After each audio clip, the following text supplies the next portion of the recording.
We are just thrilled that Assemblymember Kevin McCarty is here to kind of round out our last thoughts. In fact, there were a lot of questions for you on the last panel, which is like how we're going to fund our schools, how we're going to support this kind of social emotional learning. Kevin is the right person to ask those questions of. He is the chair of the Assembly Budget Subcommittee on Education Finance. He's also a member of the Education Committee. He's made historic investments in public education, early childhood education, and career technical education, increased the number of students enrolled in the community colleges, CSU, and UC systems, and he's just getting going. He has more plans for the future. Assemblymember McCarty also sponsored AB 2820, which was a bill to support community engagement and surveys for school climate, and portions of that bill were rolled into the budget this year. He is a champion of teacher investments for the kinds of teachers who are fully prepared to engage this work, which is foundational to the process, and a true leader in California education. Assemblyman, please. Thank you very much.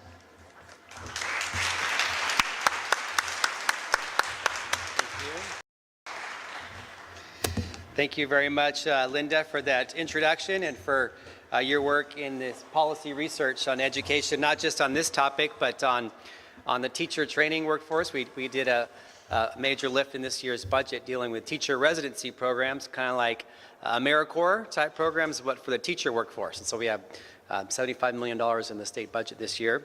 And I want to thank you for the first time publicly for helping on that.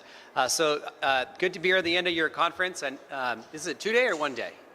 1 day, a lot packed in. And so I know you've been here all day. And so I wanted to just maybe share a few words as far as this topic and education as a whole, and then potentially open up to questions and answers. So thank you for being practitioners on the front lines in education policy, or in the classroom, or in CBOs, working on the issue of the day is making sure our kids have the opportunity to succeed. And as was noted, I do chair the budget committee overseeing school finance, so from early education through higher ed. This is my 4th year chairing it, and we have made historic investments the last few years, but it has nothing to do with me. I was just in the right place at the right time. So I could have been the chair for 4 years during the recession, and I could make, de-investment in public education. So sometimes it's better to be lucky than good. So I do plan on sticking around chairing the committee for the next few years, hopefully. The good news and the bad news is we have increased per pupil spending in our public schools, something like 50% in the last 5 or so years, but our school funding is still well below the national average. We're in the low 40s in per pupil funding across the nation, and so really such a long way to go. And just to make it local, for those of you here in Sacramento, you may have been following the local Sacramento City School District, and they had the news last night that came out that their budget, the County Office of Education, says it's out of whack. They're going to have to redo their budget and talk about making cuts. And so it's so hard for us to understand that, the whole notion of this new funding and local control is we want to, of course, bring the dollars to the classrooms and support programs that address the whole child. But in some of these school districts, they're delicately balance their fiscal issues, and they're just barely have their head above water. And so it's somewhat frustrating for us policymakers to see we're putting all this money on the table for our public education system, and it's frankly not always getting where we want. And so that kind of leads to the issue that you're working on is we have mandated costs, of course, taking care of and paying our teachers living wages and adequate salaries, and dealing with our pension and health care across the districts. Some districts are focusing on class size reduction. Other programs they brought back with these last increases since the recession ended.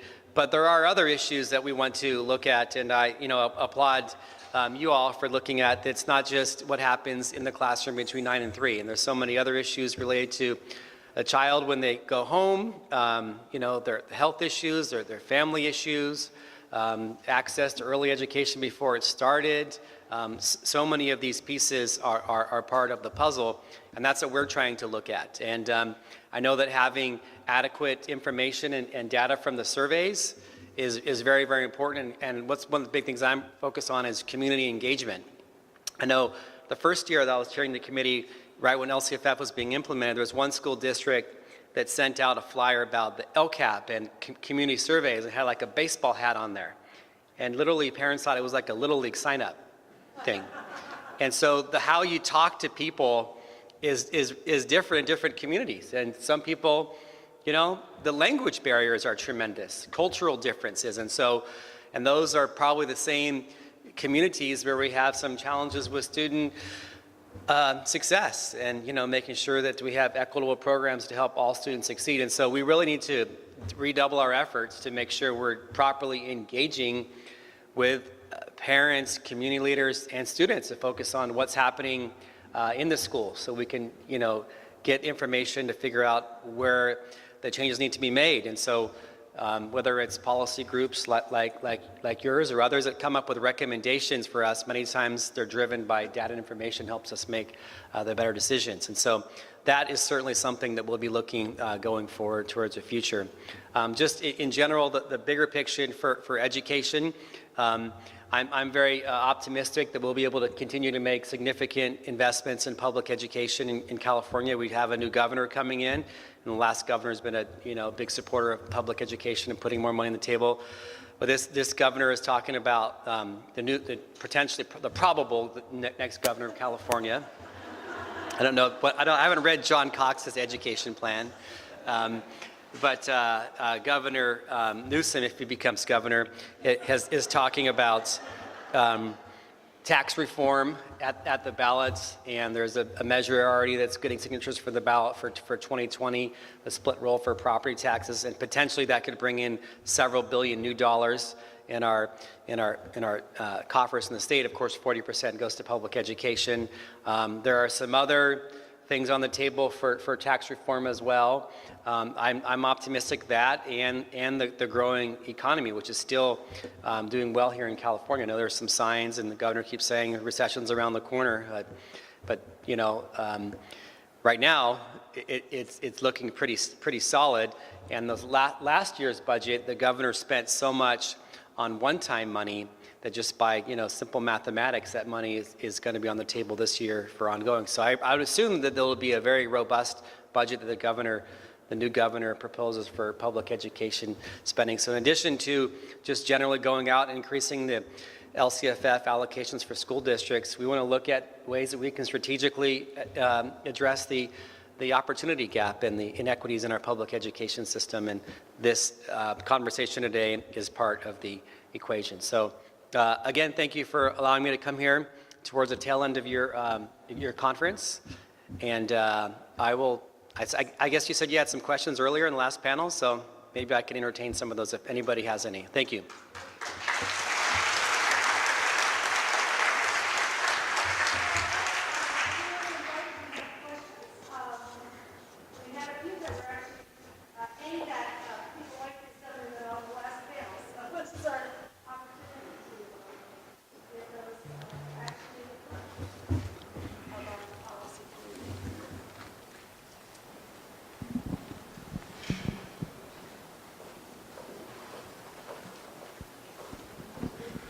Questions?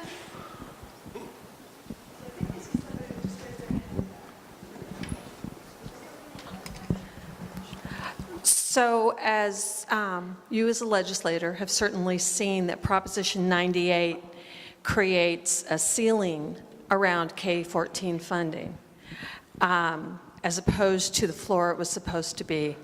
Is there any actions that you could envision that would change the legislature's attitude, that perhaps going over Prop 98 doesn't mean you're overfunding education? Sure. Good question. Well, the reality is there are a lot of hungry mouths over there that would like to be fed. And if you look at just the two big issues that we spend money on in California are education and health and welfare. programs, social service programs, and just the tremendous pressure from healthcare and costs and uninsured, and not even to mention the potential of healthcare for all in the single payer debate. There's just this huge demands for social services. We said goodbye to one of our assembly members a few weeks ago, Tony Thurman, who's running for super in public instruction. He chaired the subcommittee number 1. And he'd always come every year with like $35 billion in requests to expand new funding for health and social service programs. And we couldn't come close to doing that. And but the issue why I raise this is because anytime there's even a desire to over-appropriate 98, and I know we all want to, everybody says they come up here, their number one issue is whether Republican or Democrat, improve our public schools, improve public education. Everyone says that's a top issue. But there's so much other pressure points on issues that I think that, the powers that be say, well, K-12 at least has a guarantee of Prop 98 in the 40%. So, we'll leave it there. But I certainly think that it should be a ceiling and not the floor.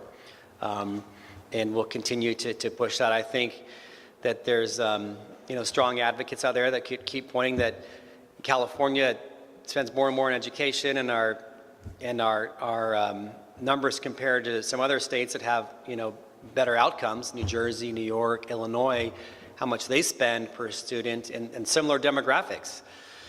They spend almost 50% more per student. So I think that there's a continual drumbeat to go above and not have it as a floor. Hi, Assemblymember McCarty. This is Tara Nishida from Californians for Justice. We had a chance to work with you last year on AB 2820 around school climate surveys and community engagement. And all day today, we've talked a lot about the importance of measurement and data to be able to advance whole child education.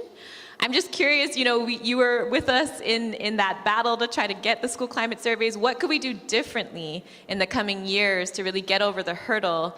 Linda Darling-Hammond said it best, we're like 50% of the way there with school climate surveys, right? How do we get to that next 50%? Well, first of all, I don't think that you should beat yourself up about it. And I was excited to work with you, and we came a long way this year. We had a lot of advocates behind us. We had our superintendent of public instruction was there with us, championing this bill. And so, I view the glass as half full, not half empty. And so, stay at it. We'll have a new, as we said earlier, a new administration next year that will look at things a bit differently. Continue to have the broad coalition of individuals supporting it, social justice, civil rights groups, education organizations. Sometimes some unusual partners are important too. I come from the early education world. As many of you know, I was an early education advocate for several years before I got elected to the Assembly. And one of the more dramatic things that I saw is when we used to show up and advocate for early education, we had the local DA there, or the sheriff, or the police chief, or the CEO of the local chamber of commerce. And as opposed to the early education advocates, the preschool providers, the teacher groups, which of course that's their bread and butter, but having outside groups come and validate the importance of this public investment. And also too, I think that that this is money that's in the Prop 98. So you're not competing, like your question earlier, with the health and welfare issues outside in the scarce general fund pot. So to the extent that there's a little bit of Prop 98 money on the table, I think that it's a reasonable ask to have this to be